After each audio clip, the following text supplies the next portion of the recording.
Hey everyone, this is the Bearded Xeno along with Evil Omega. Yeah, I have a co-pilot for a 1/6 scale review. This is kind of crazy. But today we're reviewing the Threezero 1/6 scale Game of Thrones Jon Snow. And we're both big fans of Game of Thrones. He's caught up with season 6. I am not. I'm season 5. Yeah, I always wait for Blu-ray. So, yeah. I recorded them all. Oh shit. I've recorded them all. I've offered to let him come over to my house to see them, but nope. He insists on watching them on Blu-ray. I got to. That's my ritual. Fair enough. To each his own. They just fell over because Threezero doesn't include fucking stands. We'll get to that in a minute. Alright, the packaging. This is nice. Closely. Nice deep black right here, and it almost makes the Night Watch oath blend in. But forget almost, it does. I didn't even see it at first. If you want to read it,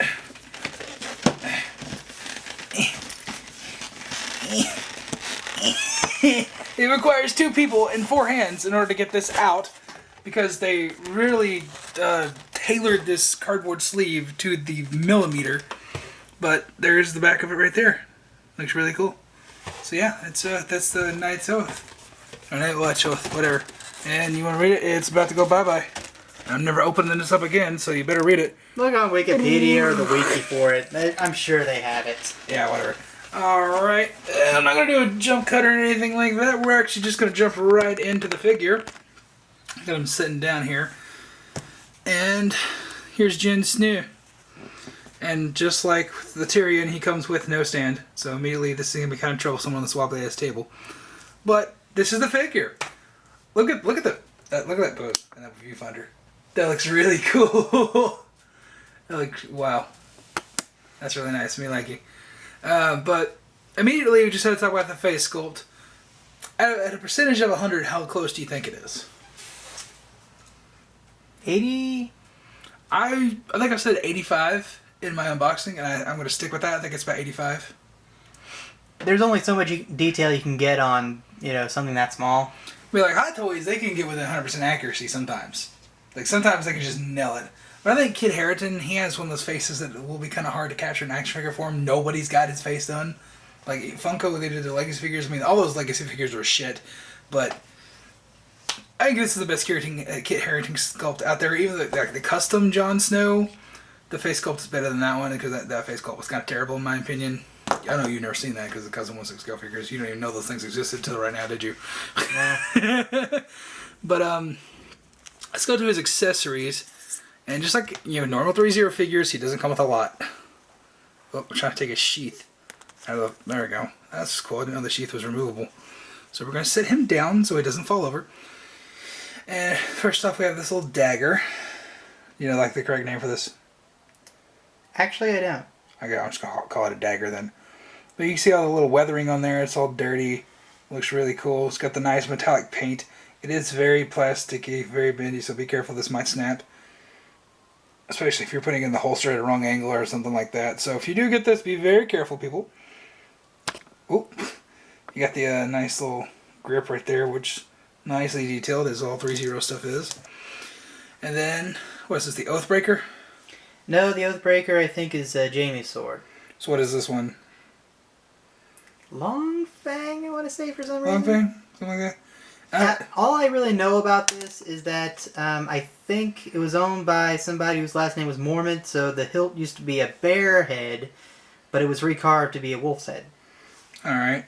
I think. I could be dead wrong on that, but I want to say I remember that as part of the show because John walked in with his direwolf ghost when he first came in. Yes, yeah, it's a nice little, what's that, a pendant or something like that they got on there? Hilt? It's a hilt decoration. No, wait. I'm not sure if it's called a hilt. It's, I know it has a name, but I'm not quite sure what they call it, like the pommel or something. There we go, that makes more sense, pommel. You see you got the dirt all along the side right here.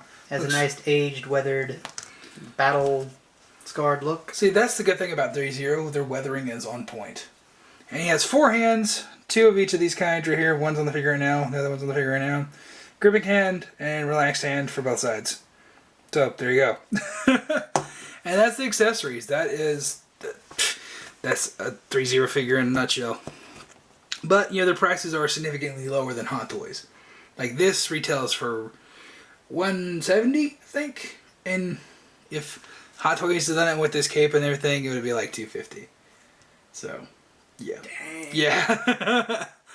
The actual costume itself has a lot of good weathering on it. You see like all the mud from Castle Black all on there. Like the leather that the faux leather that they used in here is very nice feeling, very, plush kind of. But it moves real easily.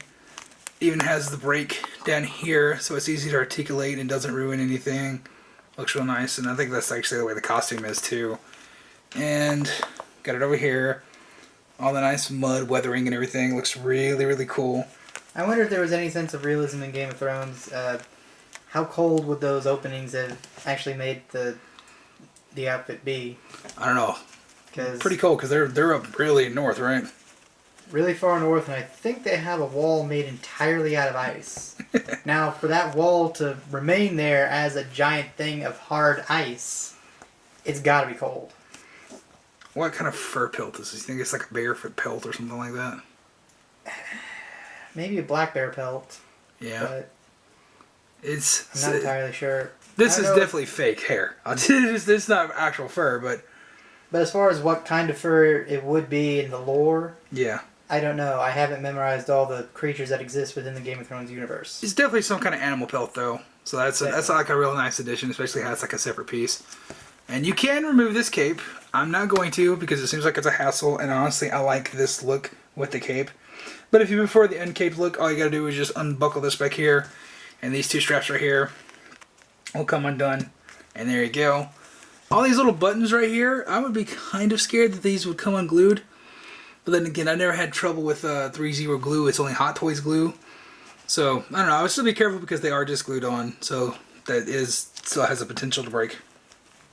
But, otherwise, there's nothing else. Much else we can say about this figure. I mean, like, the articulation, I'm going like that. Well, what about the facial expression?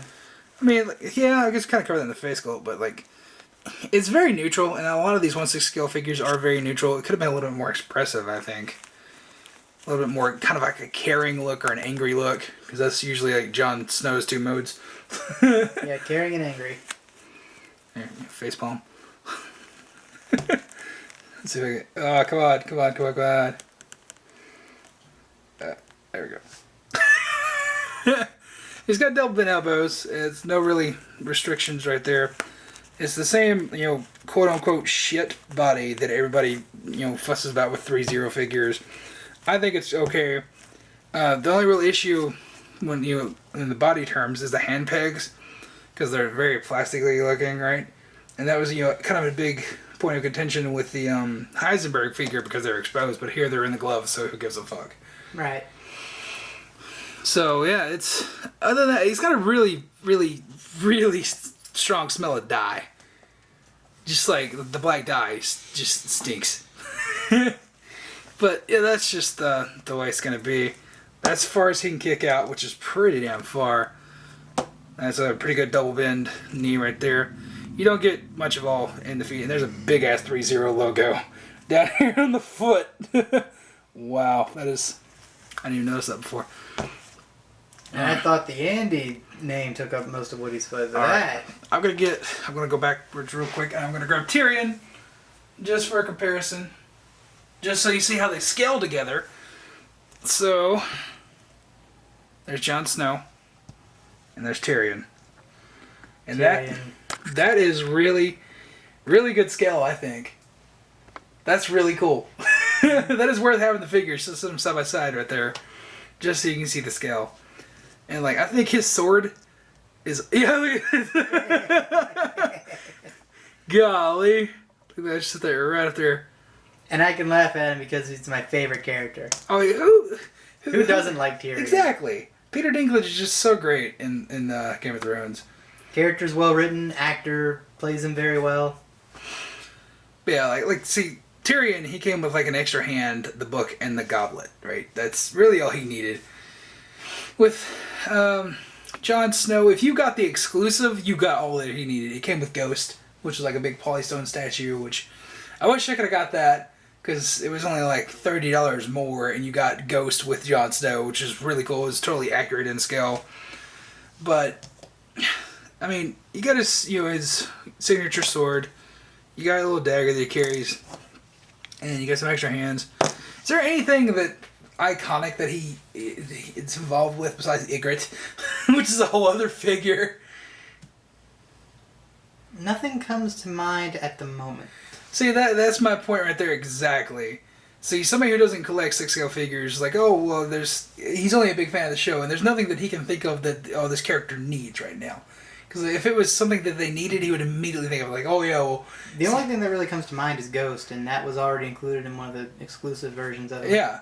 And I wish that was, like, the normal release, but then, like, this would have been, like, $200 for the normal release, so... It just sucks, and that exclusive edition's really high priced now, so... You can pick it up if you want to. I might... I don't know. Who knows? I might buy, like, the exclusive edition and just give you the Jon Snow figure. But, I really, really like these. I like these a lot. And I definitely need to get the what is it called? Describe it to me. Ned Stark. Yeah, I need to get Ned Stark, and I got Jaime Lannister on pre-order, so that's going to be awesome. So anybody out there got a Ned Stark they want to sell or trade or anything like that, let me know. My trade selection is very, very minuscule, so I'm not going to, like, trade Tyrion. That's not going to happen. Sorry. It is basically my trade Age of Ultron Black Widow. And maybe Age of Ultron Hawkeye. Age of Ultron War Machine. Those kind of things. But yeah, that's... Okay. It wasn't Long Fang, it was Long Claw. Long Claw, the sword? Okay, good. I'm glad you looked that up before I saw the comments. Yeah, Long Claw. So yeah, it's... Look at the... Here's a picture. Here. Just like, can you make that picture bigger? Shit. No, but here's what I can do. Alright, just do a side-by-side comparison. That'd be great. I've never done that before. One moment. So look how great these... Like, look at that. That's just here. I'm just gonna... There we go. I took a picture. Alright. Here is... Oh, it's not gonna... Oh, it's too bright. Oh, there we go. It's gonna work. You can actually see the detail. It's pretty much spot on. So that's really cool. So yeah. That's gonna be it for my... Or I guess our review of the... Mm-hmm. I say get Jon Snow.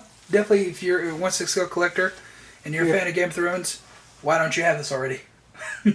My verdict as well. Only more so for Tyrion, though. What? Well, if you're a fan of the show and you had to get either Jon Snow or Tyrion,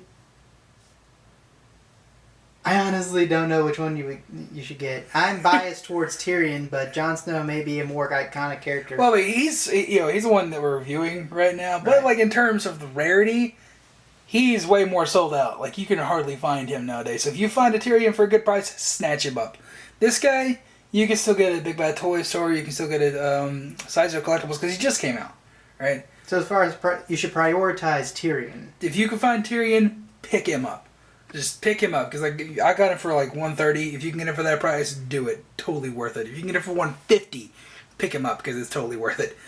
Jon Snow, you can get it for about $150 to $170, somewhere in that range, and totally worth that as well. Like I say, it doesn't come with a lot of accessories, but as we've pointed out here, there's really nothing that either one of us can remember that would be so like, oh, he needs this except for Ghost, and the exclusive came with that. And it sucks that they don't have the exclusive as the normal release, but. Whatever. It's not like a big deal like how the Chappie exclusive was like the main Chappie that everybody wanted with like the different colors and shit. I need that Threezero Chappie figure. If anybody has that out there, please talk to me. I want that at Threezero Chappie exclusive because I need that. I need that in my collection. Anyways, that's going to be it for this review. If you have any questions, comments, concerns, leave them in the comments down below. And we'll see you in the next video.